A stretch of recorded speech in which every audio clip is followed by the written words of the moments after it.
A juzgar por la belleza de sus construcciones vanguardistas, cabría pensar que esta ciudad es esencialmente moderna, joven y ambiciosa. Y así es en realidad una de las dos caras de Mérida, la pujante capital extremeña.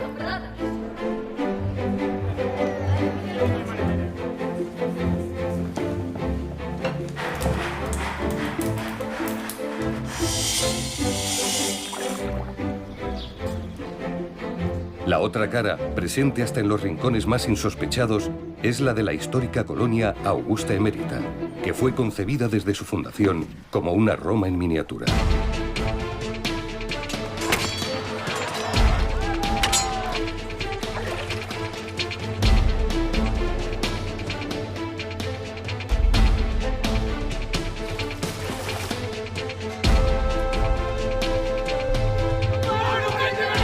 Habitada al principio por legionarios retirados, eméritos, fue durante siglos la capital de Lusitania.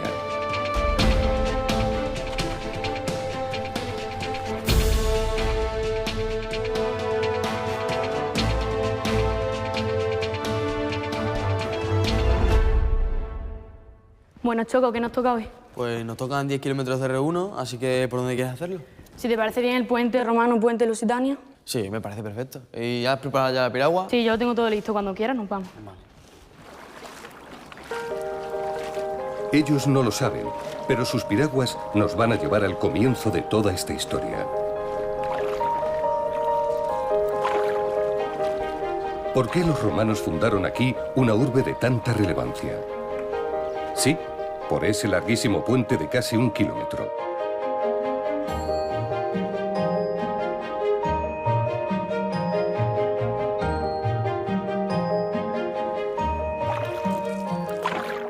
Este era el lugar ideal para construirlo.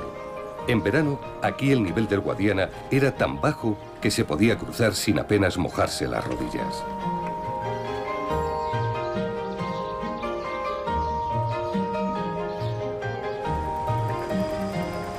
Tras cruzar el viaducto, carros procedentes de Hispalis y Olisipo, la actual Lisboa, entraban en la ciudad por esta puerta y luego podían seguir cómodamente hasta Córdoba, Toletum o César Augusta. Emérita era un nudo de comunicaciones único por el que atravesaban las principales calzadas. Aunque probablemente no tenga nada que ver con su longevidad, 20 siglos, bajo el primer arco todavía resiste un falo esculpido por los romanos para atraer la buena suerte. Impensable ahora, en aquella época era un amuleto más que habitual.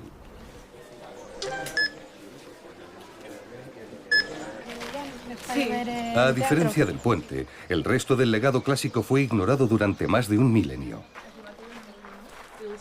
Hasta 1910, la obra cumbre de aquel periodo, el Teatro Romano, permaneció casi enterrada por completo. Únicamente sobresalían 7 fragmentos de las gradas más altas, las llamadas 7 sillas.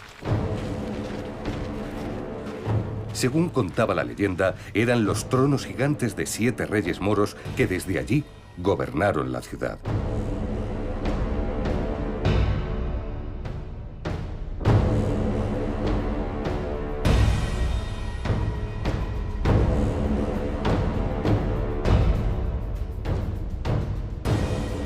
Tras retirar toneladas de tierra y escombros, las 7 sillas se convirtieron de nuevo en la tiara que corona el escenario emeritense. Una metáfora quizás demasiado pomposa para describir lo que era en realidad el gallinero.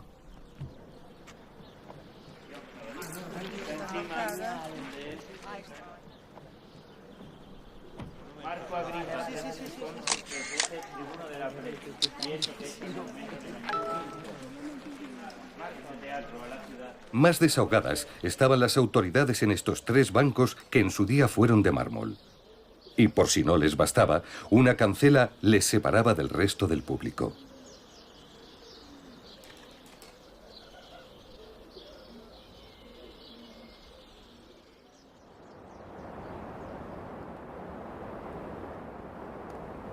La parte más espectacular del teatro es el frente escénico. Fue reconstruido pero nunca repintado. En realidad, en tiempos de Horacio y Virgilio, el estuco tras las columnas era de color rojo. Ellos utilizaron el frente escénico, o sea, el fondo, como de alguna forma algo parecido que ocurre en los retablos de las iglesias, ¿no?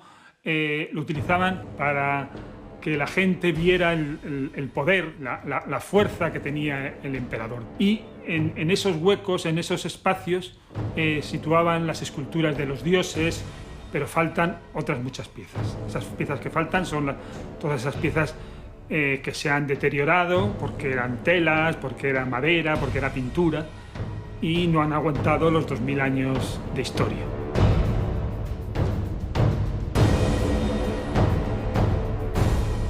La única estatua moderna no está en el frente escénico, sino en una esquina apartada, aunque en vida era siempre la protagonista. ¿Ha podido llegar a eso, Jasón? Margarita Xirgu resucitó en 1933 el escenario emeritense interpretando a Medea y dio así el pistoletazo de salida al Festival de Teatro Clásico que se celebra desde entonces cada verano. La culpa toda es de Creonte.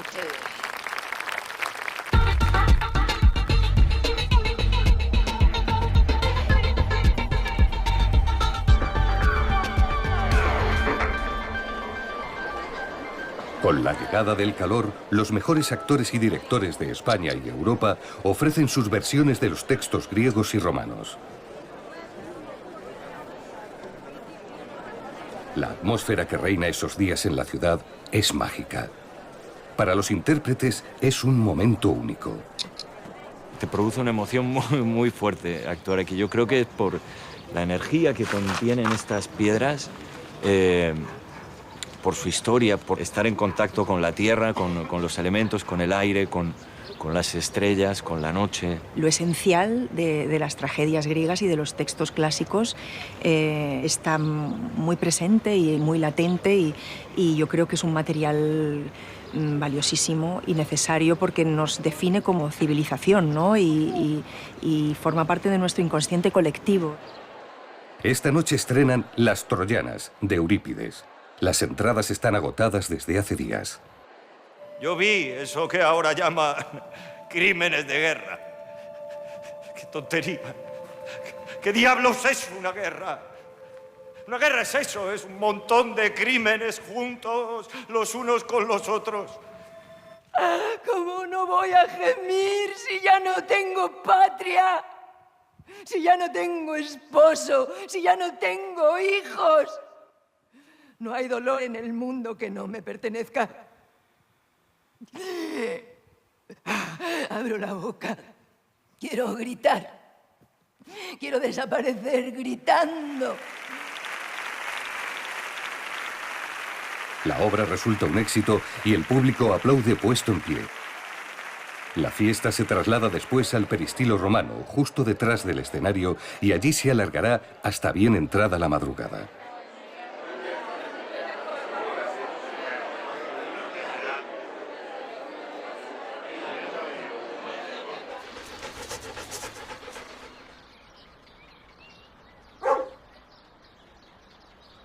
El río y su kilométrica isla se convierten en el punto de encuentro por la mañana y al atardecer. La banda sonora omnipresente es el canto de los pájaros.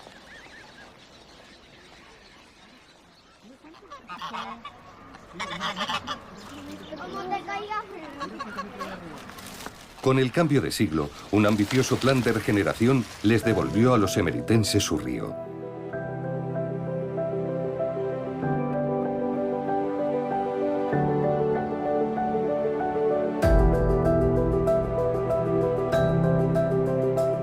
Ahora el Guadiana se ha convertido en la gran vía de la ciudad, poblada de construcciones que son ya emblemas de la renacida capital extremeña. La Biblioteca Jesús Delgado Balondo es un ejemplo. Otro, el Palacio de Congresos.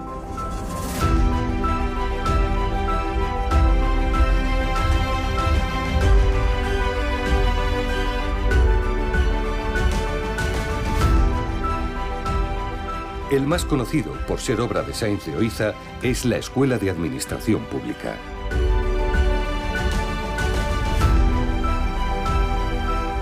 Pero sin duda, el símbolo de esta nueva Mérida audaz y decidida es el puente Lusitania, obra de Santiago Calatrava.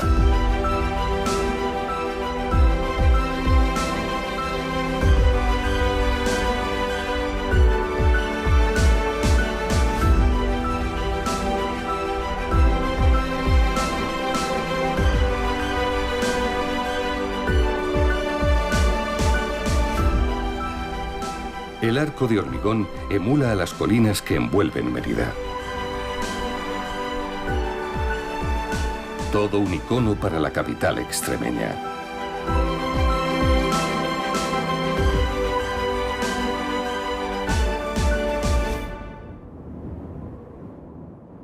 Mérida fue designada Patrimonio de la Humanidad por su pasado romano, pero esconde mucho más.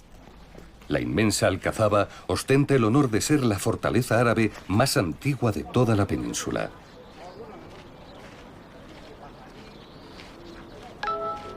Fue erigida en el año 835 por Abderramán II. El objetivo del emir de Córdoba era controlar a los levantiscos emeritenses.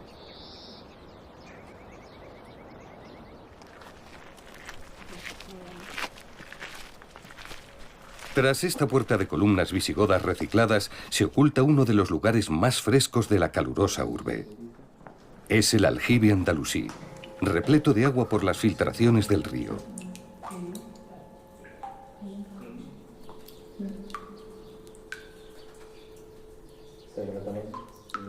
En el techo, sorpresa, una cocina romana. Los árabes reutilizaron todo, lápidas incluidas. Y los cristianos, tras la reconquista de la ciudad, hicieron lo propio con los restos musulmanes. En una esquina de la fortaleza, la Orden de Santiago levantó un convento que hoy es sede de la Presidencia de Extremadura.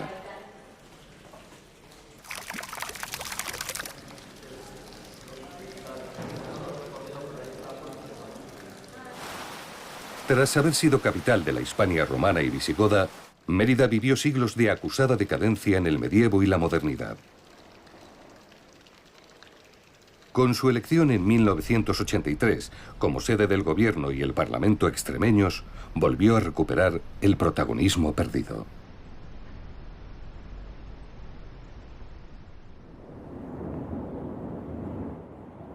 Otro edificio notable junto al río es el que se eleva sobre el yacimiento de Morería.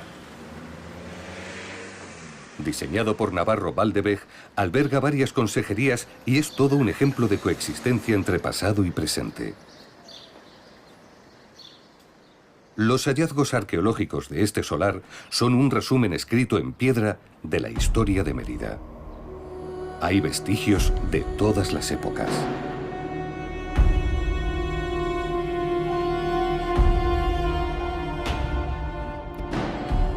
El extremeño Manuel Godoy, favorito del rey Carlos IV, quiso convertir la ciudad en la Pompeya española. Planteó trasladar a la escasa población de entonces al otro lado del río y convertir así la urbe antigua en un museo. Pero nunca se hizo, y por eso ahora Mérida y Emérita conviven una encima de la otra. Contra viento y marea, José Ramón Mérida y Maximiliano Macías fueron los héroes que ya mucho más tarde, allá por 1910, iniciaron las excavaciones.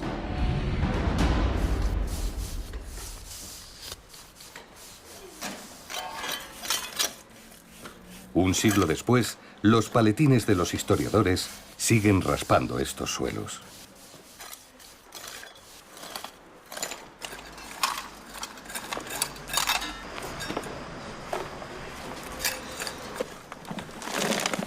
Mérida yo creo que es inagotable, es una fuente de recursos históricos fundamental para conocer a la Hispania en toda su integridad y por ende el Imperio romano, pero yo creo que Mérida siempre será un punto neurálgico para conocer las culturas del pasado y siempre tendrá cosas que enseñar. Jorge, por favor, ¿me podrías dar las medidas del contrapeso?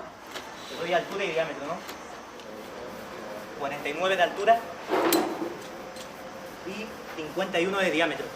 Vale, gracias. La historiadora y sus estudiantes excavan 2 tabernas. Trabajan en la Casa del Mitreo, una domus de lujo situada extramuros. Entre los hallazgos que hemos encontrado esta última semana se encuentra una cucharilla de hueso que posiblemente tenía una función vinculada a la cosmética y a la farmacopea, un removedor de perfume, así como una posible aguja para adorno femenino.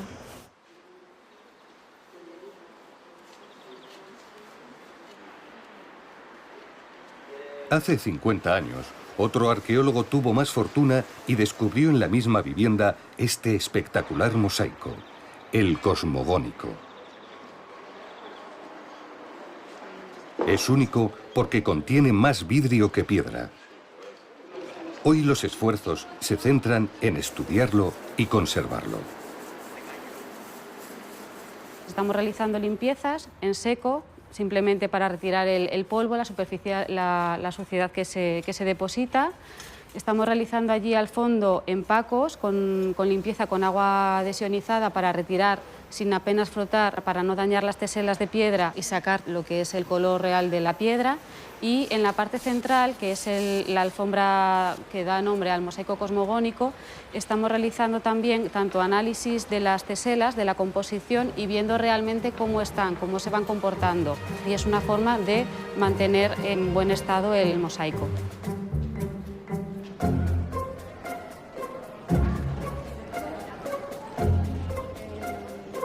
Echando un vistazo a los cimientos del arco de Trajano, comprobamos la diferencia de cota entre la Mérida actual y la emérita lusitana.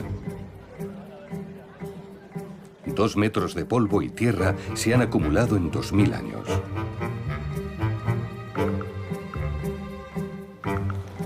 La majestuosa puerta daba entrada al foro provincial.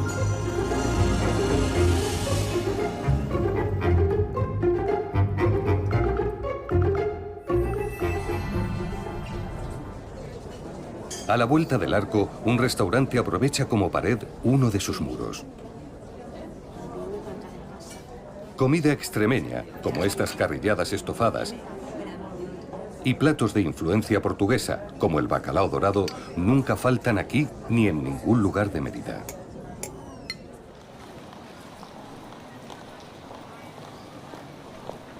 Precisamente en el arco de Trajano se inspiró Rafael Moneo para sustentar su reputado diseño del Museo Nacional de Arte Romano.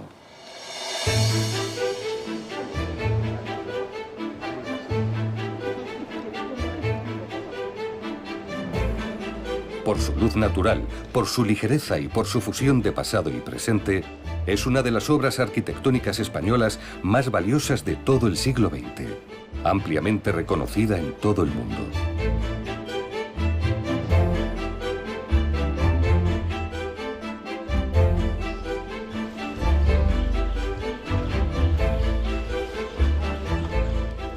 Por cierto, aquí también había restos en el subsuelo, por lo que Moneo ideó una cripta que ensalzara estos excepcionales cimientos.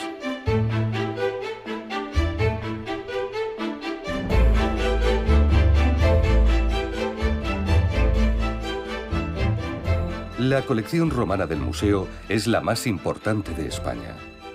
Prácticamente todo lo expuesto fue hallado en la ciudad.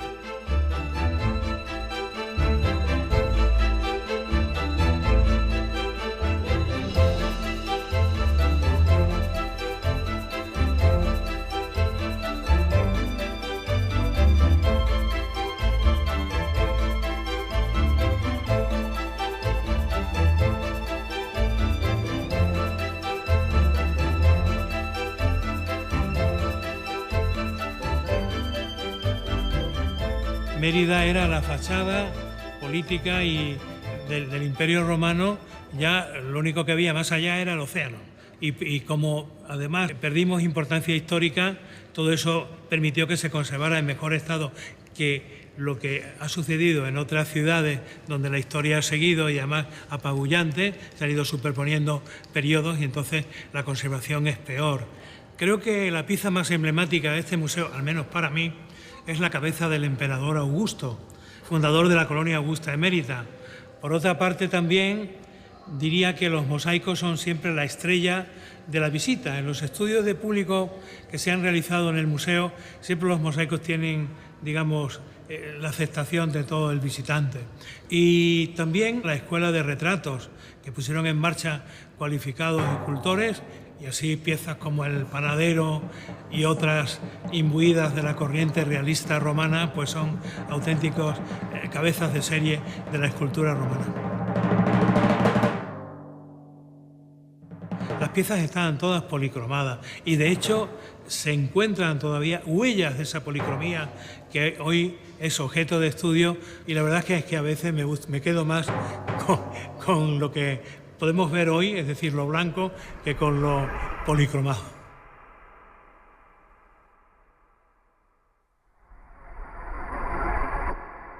En el museo también hay muchos objetos cotidianos y la mar de curiosos. Por ejemplo, estos dados hechos de hueso, destinados a apuestas y trucados con plomo. O las lucernas con motivos eróticos.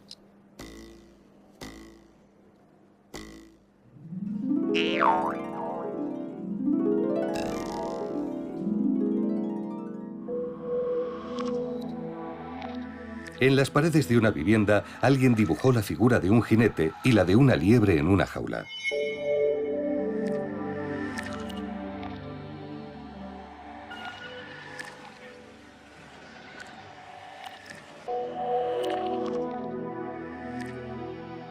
Las fotografías de la antigüedad se hacían en piedra y a golpe de cincel. He aquí una instantánea de la inauguración de la ciudad en el año 25 a.C. El general Agripa cortaba la metafórica cinta. ¡Ordinen! ¡Dopliquis! Ya sabéis las distancias. Escudo y medio. Que nadie piense que la herencia romana es solo cosa de museos.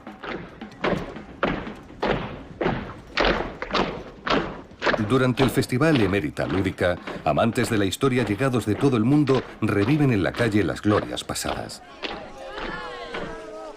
Y para ello es imprescindible que las legiones retomen su querida capital lusitana.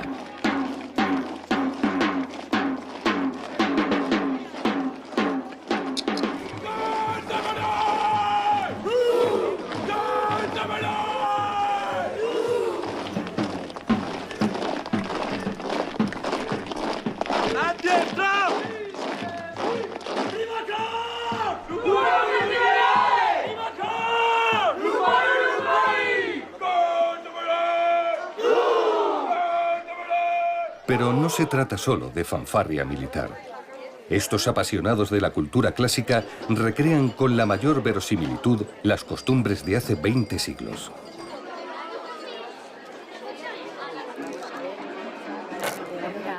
Aquí una bruja lee el futuro en las runas. Tu marido le ve un ascenso, tiene trabajo estable y le ve todavía un ascenso dentro del trabajo.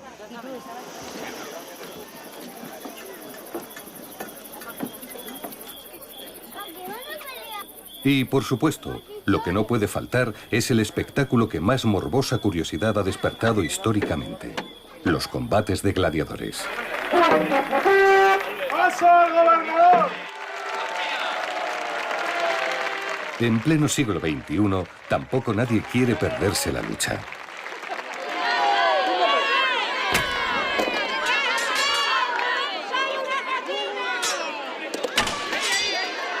Hasta 15.000 espectadores llegaron a rugir desde las gradas del anfiteatro, hoy parcialmente reconstruidas.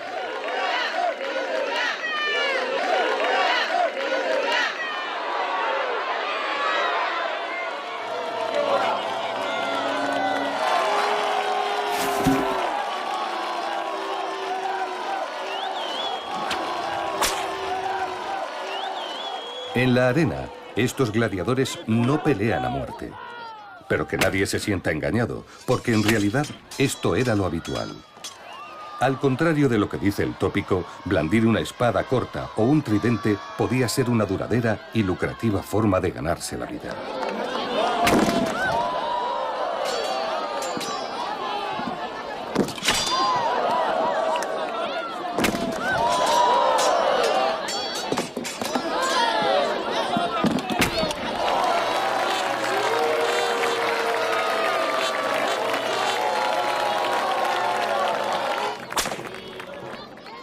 no solo luchaban contra otros hombres, sino contra animales salvajes traídos de África y Asia. Durante las excavaciones del anfiteatro, descubrieron estas jaulas de piedra donde encerraban a las fieras.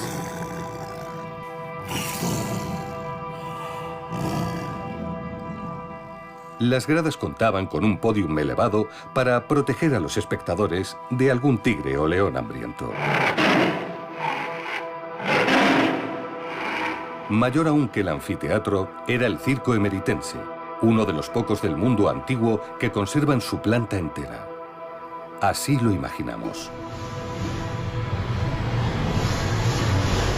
El Circo de Mérida, que estamos viendo este espacio tan impresionante y tan enorme, pues tiene 433 metros de longitud por 112 metros de anchura. Y claro, una obra de este calibre necesitó muchísimo tiempo para poderse realizar.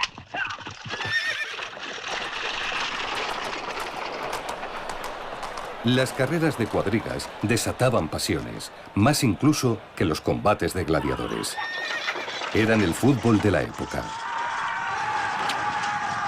Los carros partían de estas cocheras y 30.000 personas llegadas de toda la provincia jaleaban desde las gradas. Había grupos de seguidores ultras, apuestas y también estrellas multimillonarias.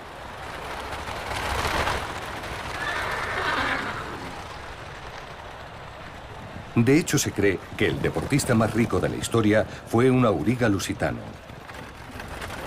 Cayo Apuleyo Diocles logró 1.500 victorias y una exorbitante fortuna de 35 millones de sestercios. Él y sus rivales eran venerados. Pues lo más emocionante era cuando el auriga ganador de esa tarde pues bajaba allí donde estaba el pulminar, ¿no?, la tribuna, y las autoridades bajaban a coronarle, ¿no?, con el laurel, a darle la palma del triunfo y a ser vitoreado y demás, y luego darse un paseíto también con la cuadriga y demás, recibiendo la aclamación de todos.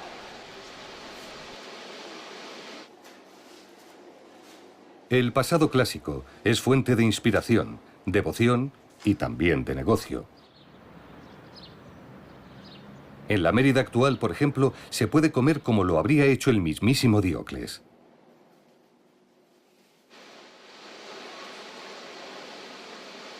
Y también lucir las joyas que bien pudo haber regalado el auriga a alguna de sus amantes. Y es que muchos restaurantes, casas rurales, termas o talleres viven hoy en día de reproducir un idílico mundo antiguo.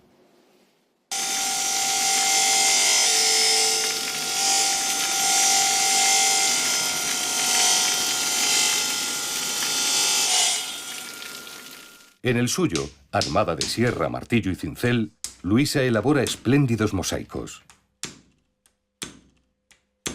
Y ahora estas teselas ya, con la ayuda de la tenaza, pues vamos a ir adaptándolas al dibujo que tenemos aquí enfrente.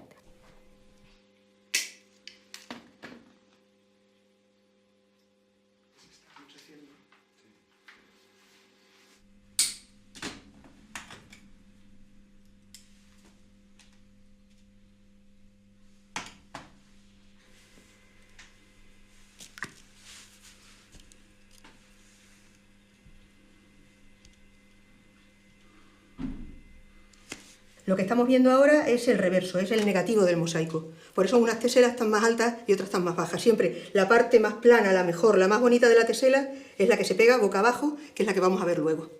La dificultad del mosaico, y con ella su precio, depende del tamaño y del colorido.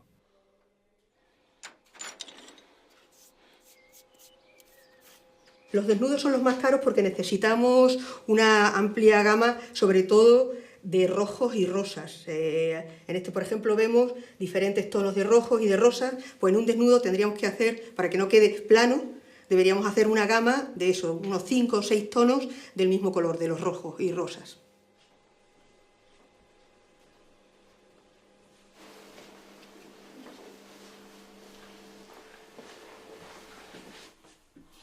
Como ahora, los emeritenses de entonces abrían el grifo de casa y brotaba agua corriente. La colonia romana disfrutó de una calidad de vida inimaginable durante los siglos posteriores.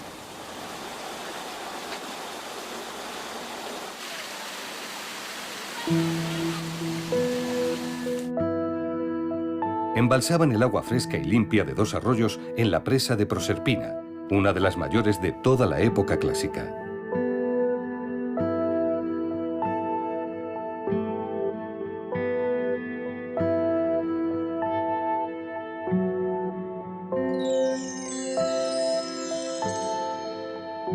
Desde allí, el líquido recorría 10 kilómetros hasta la ciudad. El pantano estaba en la cota más alta del trayecto y mediante túneles y acueductos lograban que el agua avanzase siempre cuesta abajo.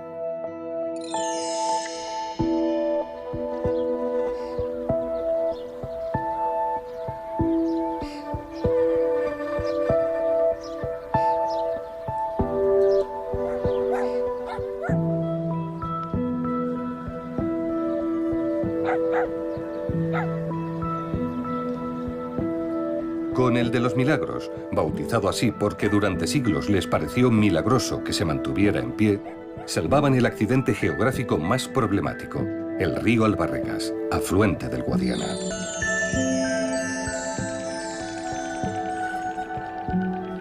Y aquí es necesario un inciso para recalcar que esta es la más bella postal de Mérida.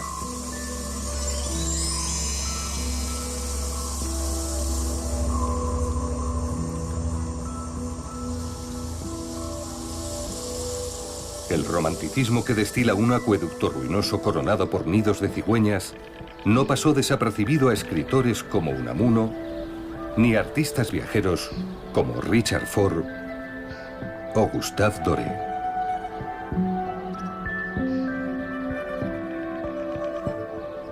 Tras la vaguada del Albarregas, la tubería desembocaba en un depósito situado en la parte más alta de la trama urbana. Desde este dejaban caer el agua fresca hasta cada una de las viviendas que podían permitírsela. Otras conducciones hidráulicas abastecían la capital lusitana. En la de Rabo de Buey San Lázaro destaca su acueducto.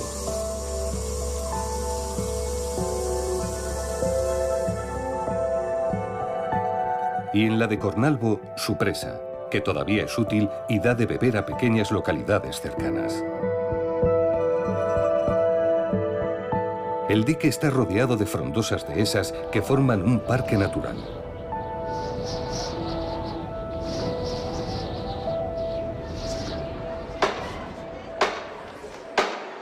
Honores tú mi cantar,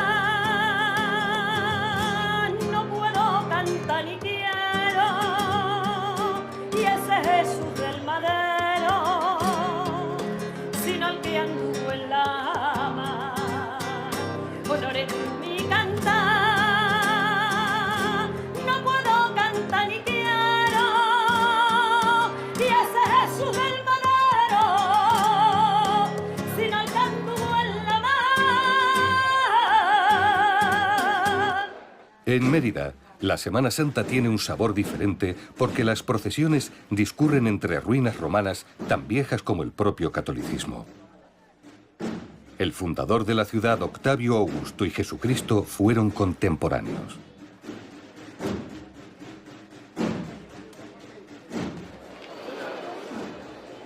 Al Santísimo Cristo de los Remedios, al Señor de Juez Santo, por nuestro compañero Valentín, que estará a su lado arriba, ¿eh? ¿De acuerdo? Venga.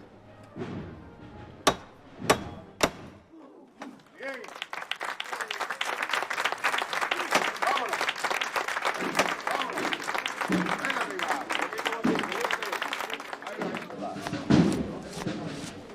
Pasito a pasito, decenas de esforzados costaleros portan la imagen del Cristo ante el imponente templo de Diana.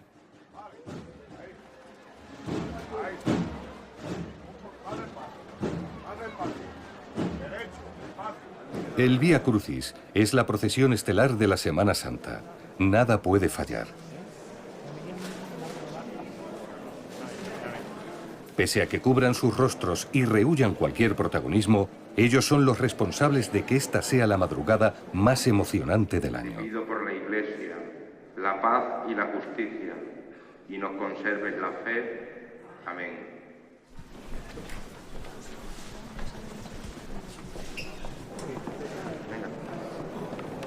¿Arriba? Sí.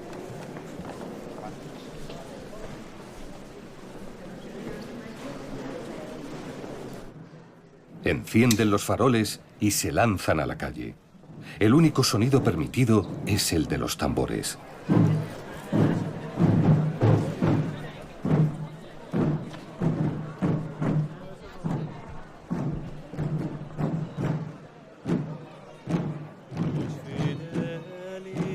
El punto álgido es la entrada del Cristo al anfiteatro.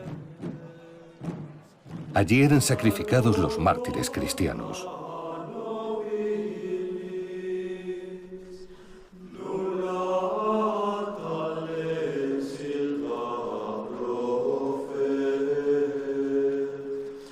La perspectiva desde lo alto es sobrecogedora. 193 braseros con velas forman una gigantesca cruz. Junto con el de Roma, este es el único Vía Crucis que acaba en un coliseo.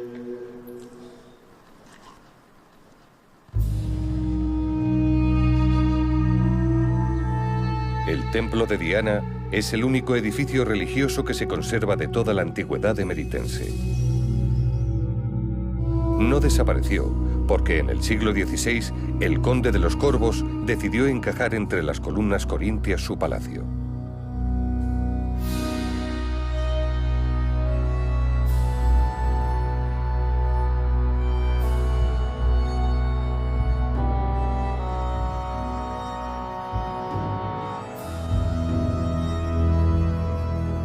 El edificio formaba parte del Foro de la Colonia, el centro neurálgico de la urbe latina.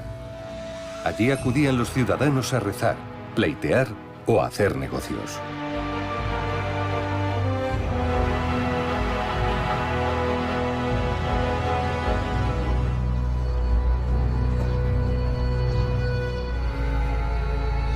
Muy cerca, también se conserva un pórtico construido a imagen y semejanza del Foro Augusto de Roma. La fastuosa decoración permite figurarse la monumentalidad con la que fue concebida la capital lusitana. Sobre las columnas corintias vigila con gesto grave el dios de todos los dioses, Júpiter Amón.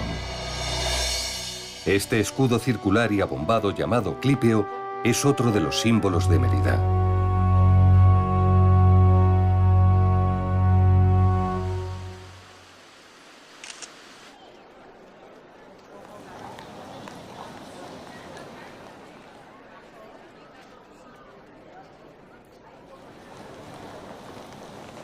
El centro de la vida social es ahora la Plaza de España. Allí se alzan el Ayuntamiento y la Concatedral de Santa María la Mayor, que comparte arzobispo con Badajoz. Varios palacetes ennoblecen el espacio, pero el que más destaca por su exotismo es el de la China, que albergaba unos grandes almacenes a principios del siglo XX.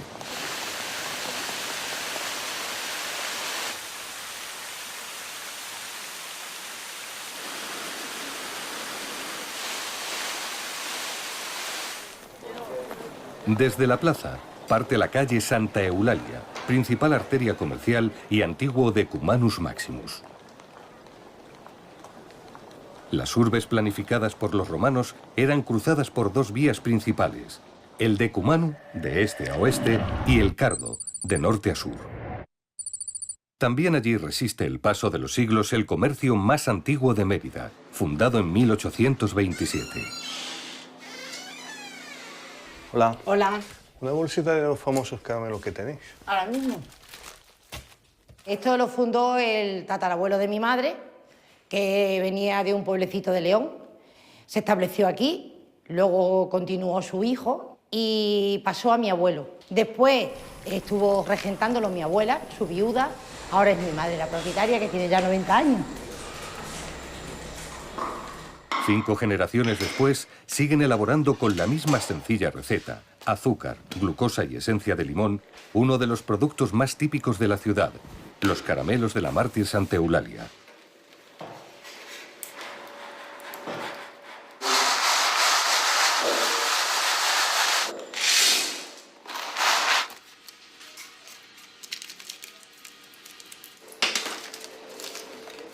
El caramelo representa Mérida. Aquí todas las personas que son de aquí pues le tienen un cariño especial, incluso cuando han estado fuera, el mejor regalo que pueden recibir es un paquete de caramelos de la Mártir. Los emeritenses devotos son fieles seguidores de Santa Eulalia, aunque ellos la llaman siempre la mártir. Esta niña fue perseguida por el emperador Diocleciano y tras su muerte en la hoguera, los cristianos comenzaron a peregrinar hacia su tumba.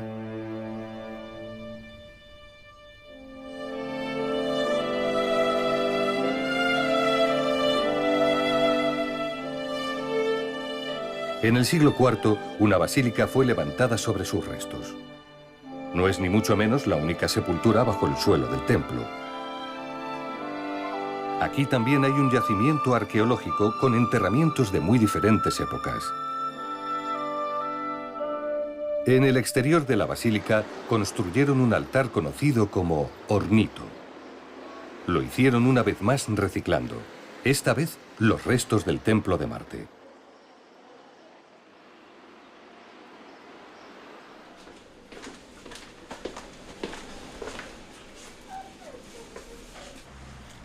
En Mérida tampoco puede faltar el jamón ibérico.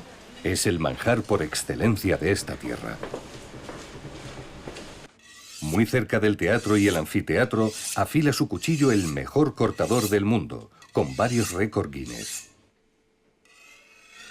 Al principio se utilizaba como medio de vida, ¿no? Nuestros abuelos hacían matanza para subsistir. Luego se ha industrializado y realmente era un sueño, ¿no? El poder llegar a más de 200 países con nuestro producto estrella, ¿no? Entonces creo que lo que aporta Extremadura, el jamón ibérico y el cerdo ibérico, es una riqueza tremenda. Para una buena degustación, las tapas tienen que tener aproximadamente 4 centímetros, transparente, y que al introducirlo en la boca, con la lengua al paladar, el jamón se deshile y la grasa se funda con la temperatura de la boca. Esa es la forma de degustar un buen jamón.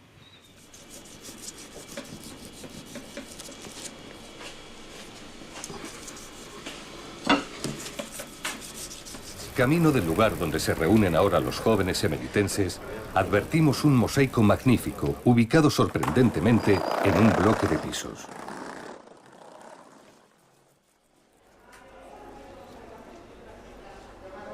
Si en un punto cualquiera hay una pieza de esta talla, nos asalta la pregunta: ¿qué puede ocultarse todavía bajo la alfombra de la Mérida moderna?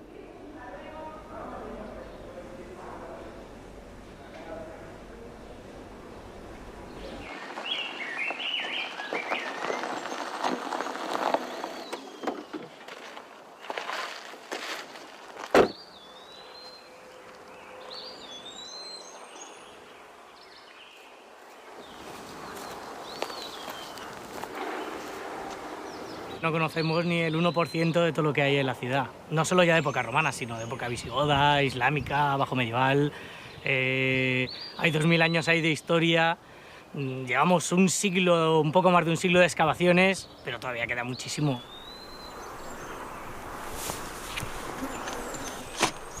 Estamos en el acueducto de Rabo de Buey San Lázaro. Es un acueducto muy curioso, no capta de una gran fuente, sino que va recogiendo las aguas subalveas de un valle que se van filtrando a la conducción. Entonces, al principio prácticamente no se ve nada de agua, se ve un charquito y poco a poco, conforme va avanzando, se va viendo cada vez más, cada vez más, cada vez más, cada vez más, hasta que ya recogen la suficiente y ya sí que impermeabilizan el canal. Explorando el túnel de varios kilómetros, llama la atención la calidad de la obra y los materiales. Sorprende que tras 2000 años siga corriendo en dirección a Mérida el agua limpia y fresca. ¿Quién sabe lo que todavía fluirá bajo el pavimento de la capital extremeña? Los romanos, cuando construían las cosas para que duren, sobre todo las obras públicas, no para que duraran 100 años ni 1000, sino a veces que fueran eternas. Sin saber qué se esconde debajo de ellos, los jóvenes emeritenses patinan en este rompedor edificio del Estudio Selgascano.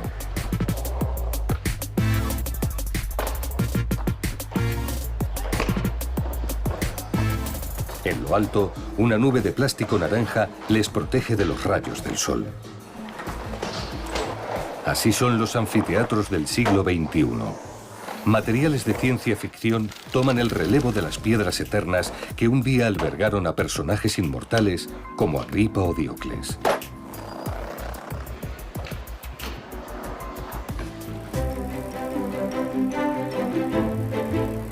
Mérida, la ciudad de las dos caras, no se resigna a un mero papel de reparto y quiere de nuevo en el tercer milenio ser la protagonista.